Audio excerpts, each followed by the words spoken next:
नमस्कार मित्रांनो. शिक्षक अभियोग्यता व बुद्धिमत्ता चाचणी 2025 मध्ये राबवण्यात आली होती बघा ऑनलाईन पद्धतीने. तर पवित्र प्रणालीमार्फत आता नवीन अपडेट आलेले. तर आता तुम्हाला नवीन रजिस्ट्रेशन करताना आहे मित्रांनो.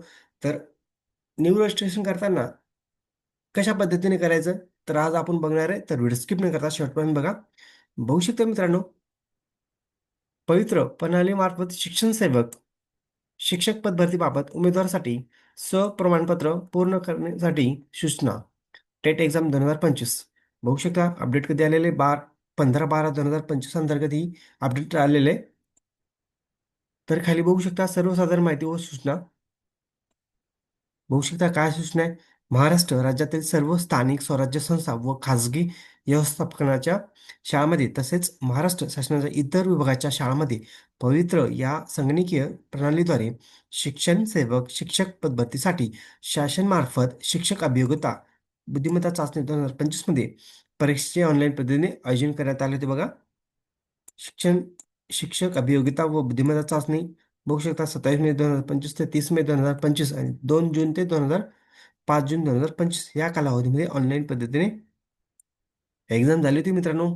टोटल कॅन्डिडेट बघू शकता. 2,28,808 उमेदवारांनी नोंदणी केली होती बघा. तर बघू शकता मित्रांनो, आता न्यू रजिस्ट्रेशन करण्यासाठी तुम्हाला संधी आहे बघा. बघा मित्रांनो, न्यू रजिस्ट्रेशन कसं करायचं आहे. तर तुम्हाला ह्या वेबसाईटवर जायचं आहे. टेट.com होते. या साईटवरती गेल्यानंतर बघा,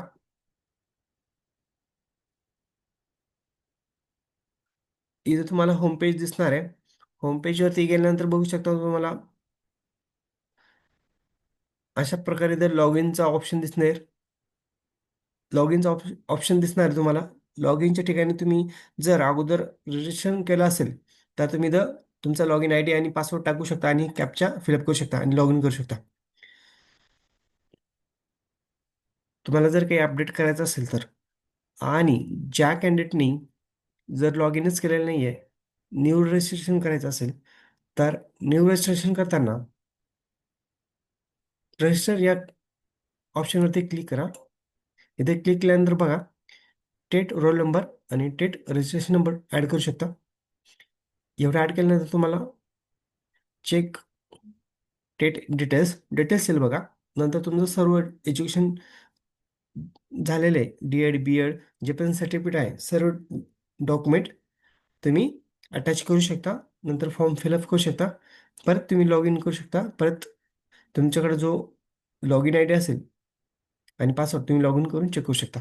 आणि सर्वात महत्त्वाचं म्हणजे ज्या कॅन्डिडेटनी टेट एक्झाम दिलेली आहे 2025ला, अशाच कॅन्डिडेटला इथे तुम्हाला रजिस्ट्रेशन करता येणार आहे अथवा नाही करता येणार. ज्या कॅन्डिडेटने एक्झाम दिलेलेच नाही किंवा त्यांनी फॉर्मच भरले नाही, अशा कॅन्डिडेटना इथं रजिस्ट्रेशन करता येणार नाही, सर्वात महत्त्वाचं. तर अशा पद्धतीने तुम्हाला डिटेल्स भरायचं आहे. तर काळजीपूर्वक सर्व डिटेल्स भरा. काही मिस्टेक करू नका. व्हिडिओ आवडल्यास लाईक शेअर कमेंट करायला विसरू नका. धन्यवाद. जय हिंद, जय महाराष्ट्र.